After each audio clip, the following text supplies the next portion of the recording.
Velanai பாதீடு cycle கட்சி ஒருவர் ஆதரவு, இன்னும் ஒருவர் எதிர்ப்பு. கிளிநொச்சி மாசார் அரசினர் தமிழ்கிழவன் பாடசாலை அதிபரின் ஊழலுக்கு எதிராக இடம்பெற்ற கவனஈர்ப்பு ஆர்ப்பாட்டம். கிளிநொச்சி மாவட்டத்தின் நடப்பாண்டுக்கான இறுதி ஒருங்கிணைப்பு குழு கூட்டம். எரிபொருள் விலைகளில் பாரிய மாற்றம் ஏற்படலாம், வெளியான தகவல். சமூக ஊடகங்களில் பரவும் போலி செய்தி, ஜனாதிபதி செயலகத்தின் முக்கிய அறிவிப்பு. தமிழர்களை வெட்டி கொலை செய்வதாக கூறிய அம்பிட்டிய தேரர், நீதிமன்றம் பிறப்பித்துள்ள உத்தரவு. பிரதேச செயலகத்தை முற்றுகையிடுவோம், கிராம சங்கங்களின் தலைவர்கள் எச்சரிக்கை. சர்வதேச நாணய நிதியம் இலங்கை தொடர்பில் வெளியிட்ட தகவல். தமிழீழ விடுதலை புலிகளுடனான சமாதான உடன்படிக்கை சர்வதேச பார்வையை ஈர்க்கும் நூல். மண்டைத்தீவு புதைகுழி விவகாரம், நீதிமன்றின் உத்தரவு. தையிட்டி திசவிகாரை தேரருக்கு அதிகாரம், ஓரடியில் இணைக்கின்றதா அரசும் எதிர்க்கட்சியும். இலங்கையை வந்தடைந்தார் சீனாவின் உயர்மட்ட தலைவர். வேலணை பிரதேச சபையின் பாதீடு நிறைவேற்றப்பட்டுள்ளது. வேலணை பிரதேச சபையின் 2026 ஆண்டுக்கான பாதீடு இன்றைய தினம் புதன்கிழமை தவிசாளர் சிவலிங்கம் அசோக் குமாரால் சபையில் சமர்ப்பிக்கப்பட்டது. அதனை சபையின் விவாதத்திற்கு விட்ட வேளை உறுப்பினர்கள் தமது கருத்துக்களை தெரிவித்தனர். அதனைத் தொடர்ந்து பாதீட்டின் மீதான வாக்கெடுப்பில் சபையின் 22 உறுப்பினர்களில் தமிழரசு கட்சியின் 8 உறுப்பினர்களும், ஈழ மக்கள் ஜனநாயக கட்சியின் 3 உறுப்பினர்களும், அகில இலங்கை தமிழ் காங்கிரஸ் கட்சியின் 2 உறுப்பினர்களில் ஒருவரும், ஐக்கிய தேசிய கட்சி மற்றும் தமிழ் மக்கள் கூட்டணி ஆகியவற்றின் தலா ஒரு உறுப்பினரும், சுயோட்சை குழுக்களின் 3 உறுப்பினர்களுமாக 17 உறுப்பினர்கள் ஆதரவாக வாக்களித்துள்ளனர். அதேவேளை தேசிய மக்கள் சக்தியின் 4 உறுப்பினர்களும், அகில இலங்கை தமிழ் காங்கிரஸ் கட்சியின் 2 உறுப்பினர்களில் ஒருவருமாக 5 உறுப்பினர்கள் எதிர்ப்பு தெரிவித்தனர். அதனால் 22 உறுப்பினர்களை கொண்ட சபையில் 17 உறுப்பினர்கள் ஆதரவாகவும் 5 உறுப்பினர்கள் எதிராகவும் வாக்களித்ததன் அடிப்படையில் 12 மேலதிக வாக்குகளால் பாதீடு நிறைவேற்றப்பட்டுள்ளது. கிளிநொச்சி பச்சிலைப்பள்ளி மாசார் ஆதாக்க பாடசாலை அதிபர் ஜெபதாஸ் அவர்கள் பாடசாலையில் செய்து வருகின்ற ஊழலுக்கு எதிராக பாடசாலை சமூகத்தால் இன்றைய தினம் காலை 7:30 மணியளவில் அமைதி வழியில் ஒரு கவனஈர்ப்பு ஆர்ப்பாட்டம் முன்னெடுக்கப்பட்டது. குறித்த ஆர்ப்பாட்டத்தில் பாடசாலை அதிபரின் முறையற்ற செயல்பாடுகள் மற்றும் பாடசாலை சமூகத்தினை புறக்கணித்து தன்னிச்சையாக முடிவெடுத்தல் மற்றும் பாடசாலை கணக்கறிக்கைகளின் முறைகேடு, பாடசாலைக்கு மக்கள் செய்யும் நன்கொடைகளில் ஊழல் மற்றும் சொந்த பகைமையை பயன்படுத்தி பாடசாலை மாணவர்களை புறக்கணித்தல் போன்ற காரணங்களை சுட்டிக்காட்டி குறித்து அமைதி வழி ஆர்ப்பாட்டம் மேற்கொள்ளப்பட்டது. குறித்த ஆர்ப்பாட்டத்தில் பாடசாலை சமூகம் அதிபருக்கு எதிரான பதாதைகளை ஏந்தி மிகவும் அமைதியான வழியில் ஆர்ப்பாட்டம் இடம்பெற்றதோடு இன்னும் 1 மாத காலத்துக்குள் இதற்கான முடிவு கிடைக்கவில்லை என்றால் பாடசாலையினை முடக்கி ஆர்ப்பாட்டத்தை செய்வோம் என்று பாடசாலை சமூகம் கூறப்பட்டது. இம்முறைகேடுகள் தொடர்பாக பள்ளிக்கோட்ட கல்வி படிமனை மற்றும் வலயம், மாகாண கல்வி திணைக்களம் போன்றவற்றுக்கு முறைப்பாடு கடிதங்களை அளித்தும் இந்த நடவடிக்கையும் எடுக்கப்படவில்லை எனவும், பச்சிலைப்பள்ளி பிரதேச அபிவிருத்தி குழு கூட்டத்திலும் இது சம்பந்தமாக எந்தவிதமான தீர்வும் கிடைக்கவில்லை என்றும் பாடசாலை சமூகத்தினர் தமது ஆதங்கத்தை தெரிவித்திருக்கின்றார்கள். மற்றும் இந்த முறைகேடுகள் செயல்பாடுகளில் தற்போது ஆளும் கட்சியின் பச்சிலைப்பள்ளி பிரமுகர்களுக்கும் தொடர்பு உள்ளது எனவும், அதனை உடனடியாக தேசிய மக்கள் சக்தியின் பாராளுமன்ற உறுப்பினர்கள் கவனத்தில் கொண்டு அதற்கான உடனடி தீர்மானம் எடுக்கப்பட வேண்டும். இக்கவனஈர்ப்பு ஆர்ப்பாட்டத்தில் பாடசாலை மாணவர்களின் பெற்றோர்கள், பழைய மாணவர்கள், நலன் விரும்பிகள் என்று பலர் கலந்து கொண்டமை குறிப்பிடத்தக்கது. எனது மகன் எல்லா விஷயத்திலையும் எல்லா மீட்டிங்கும் நான் போறேன். போய் மீட்டிங்லேயே முன்னுக்கு கதைப்பேன். நான் கதைச்சு தெரிவு செய்கிறதுலேயும் செயலாளர்கள் நான் தான் தெரிவு செய்தேன். தெரிவு செய்து மாணவரை ப்ரிவெக்ஸாக தெரிவு செய்யலை. என்னென்னு கேட்டால் நான் தான் செயலாளரை தெரிவு செய்தேன். செயலாளர் தட்டி கதைக்கிறார். அதால் என் மகனை சாதிச்சு என்னண்டு எந்த ஒரு இதுக்குமே முன்னெடுக்கிற இல்லை. என்ன கேட்டாலும் இதில் பேண்டுக்கு கேட்டாலும் பேண்டில் இது இல்லை, என்னத்துக்குமே முன்னெடுக்கிறேன் இல்லை. கேட்டால் நான் தெரிவு செய்தது, நான் தண்டினது, நான் முன்னுக்கு நின்று கதைக்கிற காரணத்தால் தெரிவு செய்யணும் இல்லை. அதால் நாங்கள் பெற்றோர் நாங்கள் கதைக்க பயப்படுறோம். இன்றைக்கு அதிபர் வேற இல்லை, நாளைக்கு அதிபர் வந்தால் கட்டாயம் என் மகன் அதில் பாதிக்கப்படுவார். என்னென்னு கேட்டால் நான் முன்னுக்கு கதைக்கிற வழியை நாங்கள் அதால் தான் பெற மாட்டோம்னு சொன்ன. நாங்கள் மற்றபடி பாடசாலைக்கு எங்கிட்ட பங்களிப்பு இருக்குது, இந்த பயத்தில் தான் நாங்கள் பெற மாட்டோம்னு சொன்னோம். கிளிநொச்சி மாவட்டத்தின் இவ்வாண்டுக்கான அபிவிருத்தி ஒருங்கிணைப்பு குழு கூட்டம் இன்று கிளிநொச்சி மாவட்ட அரசாங்க அதிபர் எஸ் முரளிதரன் தலைமையில் நடைபெற்றது. இதன்போது வடமாகாண ஆளுநர் நாவேதநாயகம் மற்றும் கடற்தொழில் அமைச்சர் ராமலிங்கம் சந்திரசேகர், நாடாளுமன்ற உறுப்பினர்களான சிவஞானம் ஸ்ரீதரன், ராஜீவன், இளம்குமரன் மற்றும் அரசு சார்பற்ற திணைக்களங்களின் அதிகாரிகள், பொது அமைப்புகளின் பிரதிநிதிகள், பொதுமக்கள் என்று பலர் கலந்து கொண்டனர். மேலும் குறித்த ஒருங்கிணைப்பு குழு கூட்டத்தின் போது அனர்த்தங்களினால் உயிரிழந்தவர்களுக்கு அஞ்சலியும் செலுத்தப்பட்டது. முந்தின காலத்தில் மழை பெய்தால் ரோட்டு பதிவாக இருந்தது, முழு ரோட்டையும் மூடி தண்ணி போயிடும். இப்போ ரோட்டு நல்லா உயர்த்தப்பட்டு கார்பெட் போட்டு ரோட்டு உயர்த்தப்பட்டு, ஆனால் பாலங்கள் அதுக்கேற்ற மாதிரி உயரமாக கட்டப்படுது. நான் நேற்று இன்ஜினியர் நித்யானந்தனோடையும் பேசினேன் இதை பற்றி. ஆனால் ஒன்று ரோட்டு உயர்த்தப்பட்டதாலேயும் தண்ணி தேங்குறதுக்கான ஒரு காரணமாக மாறி இருந்தது. வேண்டாம், சரியான இடங்களில் பாலங்கள் நீங்கள் அமைச்சிருக்கோம். அப்ப நீங்க சொல்றீங்க அந்த கால்வாயை கலைக்க விடுங்க.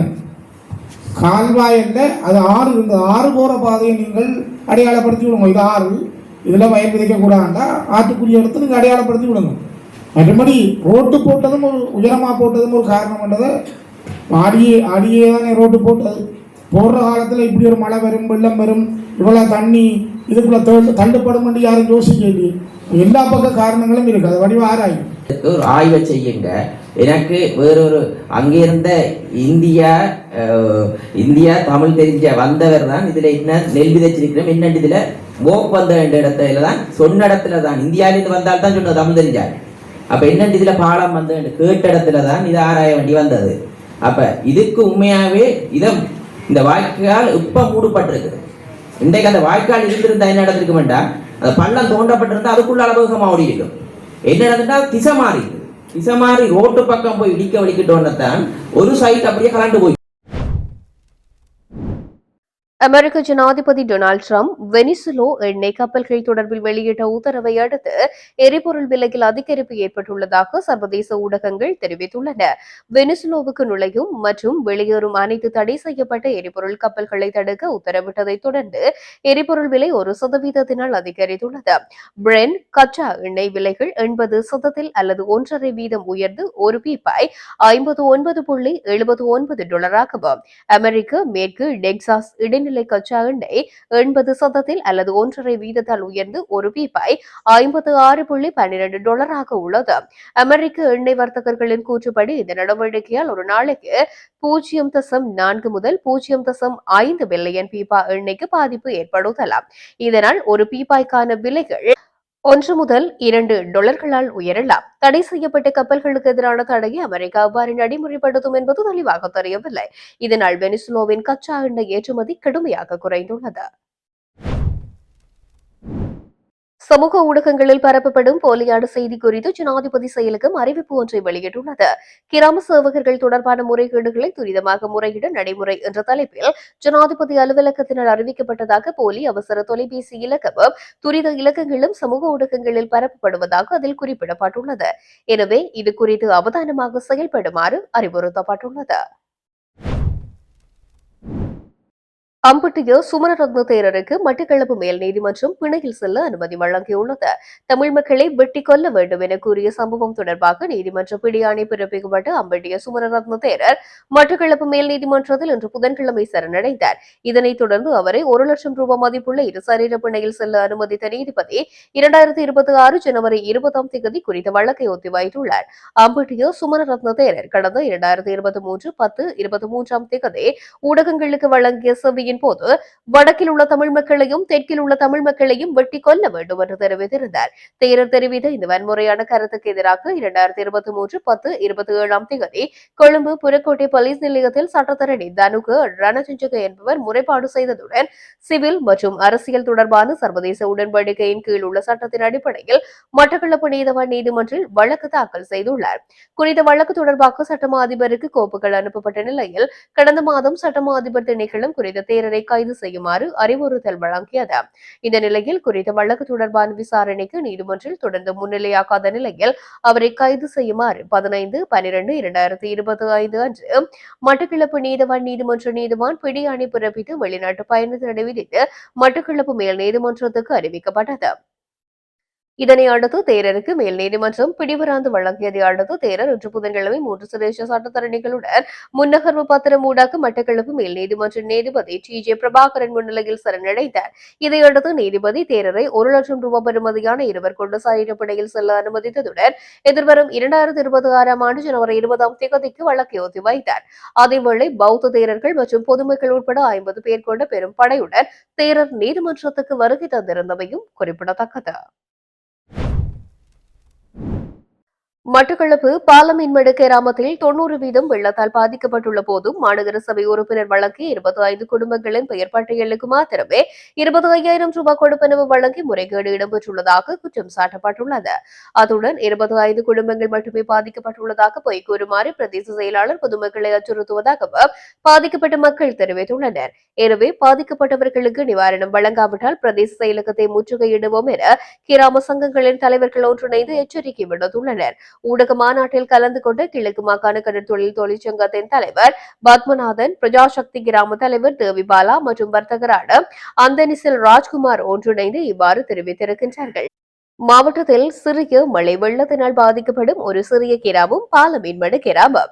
இந்த கிராமம் உன்னுச்சை குளத்தில் இருந்து மற்றும் அம்பாறை மாவட்ட குளங்களில் இருந்து வரும் வெள்ள நீர் பாலமீன்மடு கிராமத்துக்கு ஊடாகத்தான் கடலுக்கு வழிந்தோடுகின்றது. இவ்வாறு இந்த கிராமம் பெரும் வெள்ளத்தில் பாரிய அனர்த்தத்தை சந்தித்தது. இந்த கிராமத்தில் 410 குடும்பங்கள் இருக்கின்ற போதிலும் 90% குடும்பங்கள் வெள்ளத்தில் பாதிக்கப்பட்டன. இவ்வாறு பாதிக்கப்பட்ட மக்களை பதிவிடுவதாக கிராம உத்தியோகத்தர் 11ஆம் தேதி பதிவுகளை மேற்கொண்டார். இவ்வாறு 11ஆம் தேதி பதிவுகளை மேற்கொண்டவர் பாதிக்கப்பட்டவர்கள் எவருக்கும் நிதி வழங்காமல் இந்த பதிவு இடம்பெறும் முன்னர் தமிழரசு கட்சியின் மாநகர சபை உறுப்பினர் தான் உட்பட 25 நபர்களுடைய பெயர் பட்டியலை வழங்கியுள்ளார். இந்த பட்டியலுக்கு அமைவாக வீடு சுத்தப்படுத்த 25,000 ரூபாய் நிதி வழங்கப்பட்டுள்ளது. இது பாரிய மோசடியான விடயம். இதை ஜனாதிபதியின் கவனத்திற்கு கொண்டு வருகின்றோம். நாங்கள் 14ஆம் தேதி ஜனாதிபதி காரியாலயத்துடன் தொடர்பு கொண்ட போது உடனடியாக பிரதேச செயலாளரை தொலைபேசியில் தொடர்பு கொண்டு இவ்வாறு ஒரு முறைப்பாடு வந்துள்ளதாக தெரிவித்து நடவடிக்கை எடுக்குமாறு பிரதேச செயலாளருக்கு அறிவுறுத்தப்பட்டது. அதன் பிரகாரம் திங்கட்கிழமை பிரதேச செயலாளரை காரியாலயத்தில் சந்தித்த போது அவர் எங்களை என் ஊடகங்களுக்கு தெரிவித்தீர்கள், என்னிடம் வந்திருக்க வேண்டும் என்பதுடன் 310 குடும்பங்கள் பாதிக்கப்பட்டிருந்தால் நிதியை யாரிடமிருந்து பெற்று வழங்குவது என கூறியதுடன் பாலமீன்மடு கிராமத்தில் 25 குடும்பங்கள் மட்டுமே பாதிக்கப்பட்டதாக எங்களை பொய் கூறுமாறு பிரதேச செயலாளர் சொல்லுகின்றார். ஜனாதிபதி பாதிக்கப்பட்ட ஒருவர் கூட விடுபடக்கூடாது. பாதிக்கப்பட்ட மக்களுக்கு உரிய முறையில் நிதியை வழங்குங்கள். போதிய அளவு நிதி உள்ளதாக கூறுகின்றார். எனவே உண்மையில் பாதிக்கப்பட்ட இந்த மக்களுக்கு குறித்த நிதியை பெற்றுத்தர நடவடிக்கை எடுக்க வேண்டும். இல்லாவிட்டால் கொழும்பு சென்று ஜனாதிபதியிடம் முறையிடுவோம் அல்லது பிரதேச செயலகத்தை முற்றுகையிடுவோம் என கூட்டாக எச்சரிக்கை விடுத்துள்ளனர்.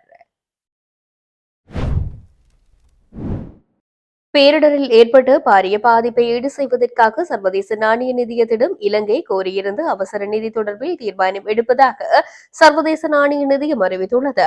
இலங்கை கோரிய அவசர நிதி உதவி குறித்து நாளை மறுநாள் அதாவது 19ஆம் தேதி முடிவை அறிவிக்கும் என தெரிவிக்கப்பட்டுள்ளது. பேரிடரில் ஏற்பட்டுள்ள பாதிப்பை சமாளிக்க அவசர நிதி தேவைகளுக்காக இலங்கை அதிகாரிகள் சர்வதேச நாணய நிதியத்திடம் சுமார் 200 மில்லியன் அமெரிக்க டாலர்களை கோரியிருந்தனர்.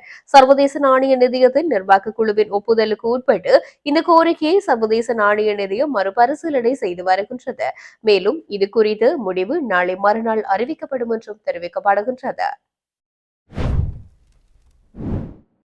தமிழீழ விடுதலை புலிகளுக்கும் இலங்கை அரசாங்கத்துக்கும் இடையிலான சமாதான உடன்படிக்கையின் சித்தாந்தங்களை உள்ளடக்கிய நூல் ஒன்று வெளியிட்டு வைக்கப்பட்டுள்ளது.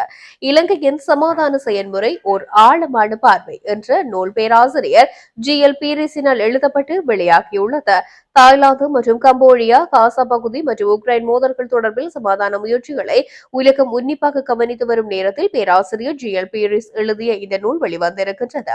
30 ஆண்டு கால கொடூரமான போர் முடிவுக்கு வரும் என்ற பரவலான சர்வதேச எதிர்பார்ப்புக்கு மத்தியில் 2002ஆம் ஆண்டு செப்டம்பர் 16ஆம் தேதி தாய்லாந்தில் தொடங்கிய அமைதி செயல்முறையின் அறிவார்ந்த சந்தர்ப்பங்களை நூல் உள்வாங்கியுள்ளதாக வெளியீட்டாளர்கள் தெரிவித்துள்ளனர். இந்த அமைதி பேச்சுவார்த்தையின் லட்சியமும் முயற்சியின் சின்னங்களும் உலகளாவிய கவனத்தை ஈர்த்தன. மேலும் பல தசாப்தங்களாக நடைபெற்ற போர் தோல்வியடைந்த சந்தர்ப்பங்களில் உரையாடல் வெற்றி பெற முடியும் என்ற நம்பிக்கையையும் இன மோதல்களை பேச்சுவார்த்தை மூலம் தீர்வு காண்பதற்கான படிப்பினைகள் வழங்கக்கூடும் என்பதையும் சுட்டிக்காட்டியுள்ளது. சமகால உலக தலைவர்கள் பேச்சுவார்த்தை மூலம் ஆயுத மோதலை முடிவுக்கு கொண்டு வருவதில் உள்ள சிக்கல்களை புரிந்து கொண்டுள்ள நிலையில் இலங்கையின் சமாதான செயல்முறை ஓர் ஆழமான பார்வை என்பது அமைதி செயல்முறைகளின் சாத்தியக்கூறுகள் மற்றும் பலவீனம் மற்றும் வழியில் ஏற்படும் தவறான நடவடிக்கைகளின் அபாயங்கள் பற்றி சரியான நேரத்தில் நினைவூட்டலை வழங்கியுள்ளது. மண்டைதீவு புதைக்குழி வழக்கின் அறிக்கையை மீண்டும் இன்று அச்சுப்பிரதியாக ஊர்காவல்துறை நீதிமன்றில் யாழ் மாவட்ட குற்றத்தடுப்பு பிரிவு காவல்துறையினரால் சமர்ப்பிக்கப்பட்ட நிலையில் வழக்கு 2026 வருடம் பங்குனி மாதம் 31 நாளன்றுக்கு ஊர்காவல்துறை நீதிமன்றால் திகதியிடப்பட்டுள்ளது. குறித்த வழக்கு நேற்றைய தினம் எடுத்துக் கொள்ளப்பட்ட நிலையில் அறிக்கையை தட்டச்சு வடிவில் பிரதியாக்கம் செய்து இன்றைய தினம் சமர்ப்பிக்குமாறு ஊர்காவல்துறை நீதிமன்றம் நேற்று உத்தரவிட்டிருந்தது. இதனை அடுத்து அச்சுப்பிரதியாக்கம் செய்யப்பட்ட அறிக்கையை யாழ் மாவட்ட குற்றத்தடுப்பு பிரிவு காவல்துறையினர் மீண்டும் நீதிமன்றில் இன்று சமர்ப்பித்திருந்தனர். இதனை அடுத்து அறிக்கையின் விவரங்கள், சாட்சிகள் உள்ளிட்டவற்றை பெற்றுக் கொண்ட நீதிபதி மேலதிக சாட்சிகளின் வாக்குமூலங்களை குற்றத்தடுப்பு பிரிவினர் பெற வேண்டும் என்ற கோரிக்கையாலும் அகழ்வுக்கான பணிகளை முன்னெடுக்கும் புறச்சூழல் தற்போது இல்லாததாலும் அவ்வாறான காரணிகளை கருத்தில் கொண்டு குறித்த வழக்கு எதிர்வரும் 2026 ஆண்டு மார்ச் 31 நாளன்றுக்கு திகதியிடப்பட்டிருக்கின்றது. தையிட்டி திஸ்ஸவிகாரையின் விகாராதிபதி ஜின்தோட்டை நந்தாராம தேரருக்கு பௌத்த கட்டமைப்பின் உயரிய அதிகாரங்களை வழங்கும் நிகழ்வு அரசு மற்றும் எதிர்க்கட்சியின் இணை தலைமையில் இடம்பெறவுள்ளது. பௌத்த மரபுகளின் அடிப்படையில் இலங்கையின் மாபெரும் வம்சங்களில் ஒன்றாக அறியப்படும் அமரபுர ஸ்ரீ கல்யாண வம்ச குழுவின் வட இலங்கை தலைமை சங்கநாயகராக தையிட்டி திஸ்ஸவிகாரையின் விகாராதிபதி தெரிவாகியுள்ளார். அவரிடம் அதிகாரங்களை கையளிக்கும் நிகழ்வு கொழும்பில் எதிர்வரும் 21 இடம்பெறவுள்ளது. எதிர்க்கட்சித் தலைவர் சஜித், புத்தசாசன சமயம் மற்றும் கலாச்சார அமைச்சர் சுனில் சனவி ஆகியோர் இந்த நிகழ்வுக்கு இடைத்தலைமை வழங்க உள்ளனர். தையிட்டி திஸ்ஸவிகாரை அமைக்கப்பட்டுள்ள காணிகளின் உரிமையாளர்கள் தமது காணிகளை தம்மிடம் மீள வழங்குமாறு தொடர்ச்சியாக வலியுறுத்தி வருகின்றனர். இந்த விடயத்துக்கு விரைவில் தீர்வு வழங்கப்படும் என்று அரசாங்கம் கூறுகின்ற போதிலும் காணிகளின் உரிமையாளர்கள் தொடர்ச்சியாக ஏமாற்றப்பட்டே வருகின்றனர். இவ்வாறான நிலையிலேயே திஸ்ஸவிகாரையின் விகாராதிபதிக்கு அதிகாரங்கள் வழங்கப்படுகின்றன. அத்துடன் அரசும் பிரதான எதிர்க்கட்சியான ஐக்கிய மக்கள் சக்தியும் பல்வேறு விடயங்களில் முரண்படுகின்ற போதிலும் தமிழர்களின் காணிகள் ஆக்கிரமிக்கப்பட்டுள்ள சர்ச்சையான பின்னணிகளை கொண்ட விடயத்தில் ஓர் அணியில் இணைந்துள்ளமை குறிப்பிடத்தக்கது. டெட்வா பேரழிவு ஏற்பட்ட நிலையில் 3 நாள் அதிகாரப்பூர்வ பயணமாக சீனாவின் தேசிய மக்கள் காங்கிரசின் நிலைக்குழு துணைத் தலைவர் வாங் டாங்மிங் நேற்று இலங்கை வந்தடைந்தார். நாடாளுமன்ற துணை சபாநாயகர் ரிஸ்வி சாலி கட்டுநாயக்க சர்வதேச விமான நிலையத்தில் வாங் டாங்மிங்கை வரவேற்றார். இலங்கைக்கான சீன தூதுவர் ஹீ சென் ஹாங் மற்றும் பல அதிகாரிகளும் இந்த வரவேற்பு நிகழ்வில் கலந்து கொண்டனர். இலங்கை வந்துள்ள சீன தேசிய மக்கள் காங்கிரசின் நிலைக்குழு துணைத் தலைவர் வாங் டாங்மிங் ஜனாதிபதி அனுரகுமார திசுநாயக்க உள்ளிட்ட அரசாங்க தலைவர்கள் பலரையும் சந்தித்து பேச்சு நடத்த உள்ளார்.